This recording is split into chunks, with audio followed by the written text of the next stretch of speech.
ఎమ్మెల్యేలకి, భారతీయ జనతా పార్టీ ఎమ్మెల్యేలకి మనస్ఫూర్తిగా మీ అందరికీ నా హృదయపూర్వక నమస్కారాలు. మీ అందరికీ నా హృదయపూర్వక స్వాగతం తెలియజేసుకుంటున్నాను. వేదిక పైన తెలుగుదేశం రాష్ట్ర అధ్యక్షులు, మన తెలుగుదేశం పార్టీ రాష్ట్ర అధ్యక్షులు శ్రీ అచ్చెన్నాయుడు గారికి, భారతీయ జనతా పార్టీ అధ్యక్షురాలు శ్రీమతి దగ్గుపాటి పురంధేశ్వరి గారికి నా హృదయపూర్వక నమస్కారాలు. తాడేపల్లిగూడెం సభలో నేను చెప్పినట్టుగా ఒక దార్శనికులు, 4 దశాబ్దాల సుదీర్ఘ అనుభవం, ఎన్నో ఒడిదుడుకులను ఎదుర్కొన్న తెలుగుదేశం జాతీయ పార్టీ అధ్యక్షులు శ్రీ నారా చంద్రబాబు నాయుడు గారికి నా హృదయపూర్వక నమస్కారం.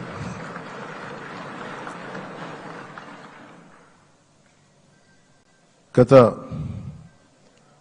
దశాబ్ద కాలంలో రాష్ట్ర విభజన జరిగినప్పటి నుంచి ఆంధ్ర రాష్ట్ర ప్రజలు నలిగిపోయారు, నలిగిపోతున్నారు. గత 5 సంవత్సరాలుగా మరి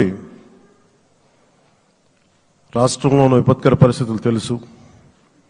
మనందరం సమిష్టిగా పోరాటం చేసి కలిసికట్టుగా ఉండి అద్భుతమైన మెజారిటీలతోటి 164 శాసనసభ స్థానాలని ఎన్డీఏ కూటమి దక్కించుకుంది. అద్భుతమైన విజయం. 21 పార్లమెంట్ సభ్యుల్ని మొన్న సెంట్రల్ హాల్లో కూడా మాట్లాడుతూ ఉంటే అందరికీ ఆంధ్రప్రదేశ్ విజయం, తెలుగుదేశం, జనసేన, భారతీయ జనతా పార్టీతో కూడిన ఎన్డీఏ కూటమి విజయం దేశం మొత్తం చాలా ఒక స్ఫూర్తినిచ్చింది. ప్రతి ఒక్కరి విజయాన్ని వారి వారి రాష్ట్రాల్లో ఎలా దీన్ని ముందుకు తీసుకెళ్లాలి, ఒక్క ఓటు చీలకుండా అలయన్స్ అంటే ఎలా ఉండాలి అనేది మన ఆంధ్ర ప్రాంత ప్రజలు, మన ఆంధ్ర రాష్ట్ర ప్రజలు మనందరం కలిసి కట్టుగా చూపించాం. 2021 మార్చి 14 ఇప్పటం సభలో నేను ఒకటే తెలియజేసుకున్నాను, ఆ ప్రభుత్వ వ్యతిరేక ఓటుని చీలనివ్వను. ఆ మాట మీద ఉన్నాం, ఆ మాట మీద నిలబడ్డాం. ఒడిదుడుకులు ఎదుర్కొన్నాం, తగ్గాం, కానీ నిలబడ్డాం. ప్రజల నమ్మకాన్ని పెంచాం. అద్భుతమైన మెజారిటీతో ఈ రోజున మనం ప్రభుత్వాన్ని స్థాపిస్తున్నాం. చాలా మాటలు ఇచ్చాం. పొద్దున కూడా జనసేన లెజిస్లేటివ్ పార్టీ మీటింగ్లో నాయకుడిగా ఎన్నుకున్న సందర్భంలో మాట్లాడుతూ మనం చాలా మాటలు ఇచ్చాం.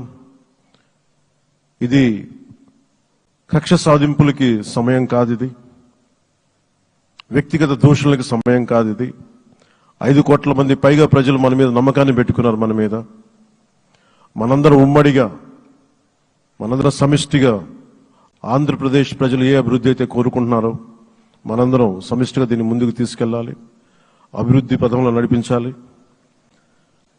విద్య, వైద్యం, ఉపాధి, సాగునీరు, తాగునీరు, లా అండ్ ఆర్డర్ ఇవన్నీ చెప్పొచ్చాం. మనం బలంగా నిలబడతామని. అలాగే మేనిఫెస్టోలో, ఉమ్మడి మేనిఫెస్టోలో చాలా మాటలు ఇచ్చాం. వాటన్నిటినీ బాధ్యతగా ముందుకు తీసుకెళ్లాల్సిన అవసరం ఉంది. ఇలాంటి ఛాలెంజింగ్ టైమ్స్లో ఒక సుదీర్ఘమైన అనుభవం ఉన్న నాయకులు కావాలి. 4 దశాబ్దాల అనుభవం,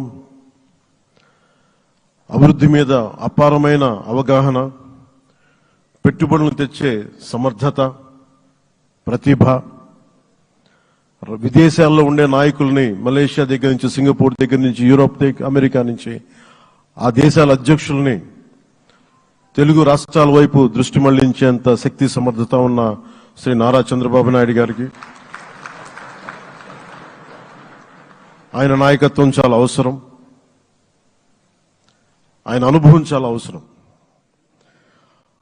అలాంటి అపారమైన అనుభవం ఉన్న వ్యక్తిని, అనుభవం ఒకటే కాదు, ధైర్యశాలి. ఈ రోజుకి నాకు ఒకటే గుర్తుంటుంది, మన తాడేపల్లిగూడెం సభలో చెప్పాను, చాలా క్లేమోర్ మైన్స్ పేలిపోతే జీప్ ఎగిరిపోయి కింద పడితే చొక్కా దులుపుకొని ఆయన మళ్ళీ వచ్చి రాజకీయం చేసిన వ్యక్తి. ఈ రోజున సైబరాబాద్ ఉంది అంటే అది శ్రీ చంద్రబాబు నాయుడు గారి దార్శనికత. అలాంటి వ్యక్తి, ఆయన అనుభవం ఈ రోజున 2024 ఆంధ్రప్రదేశ్కి ఎన్డీఏ కూటమి తరపు నుంచి ముఖ్యమంత్రి అభ్యర్థిగా శ్రీ నారా చంద్రబాబు నాయుడు గారి పేరుని జనసేన పార్టీ పక్షాన నుంచి మేము బలపరుస్తున్నాం.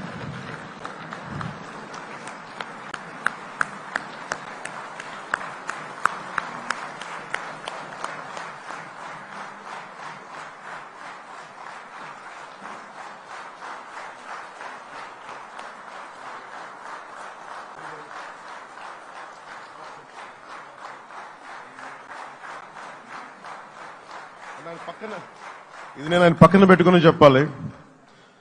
ఆయన నలిగిపోయారు.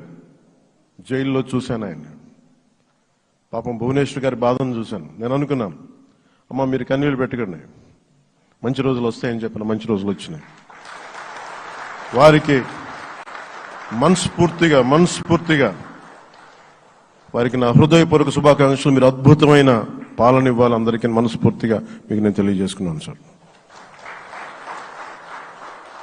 సో ఇప్పుడు శ్రీ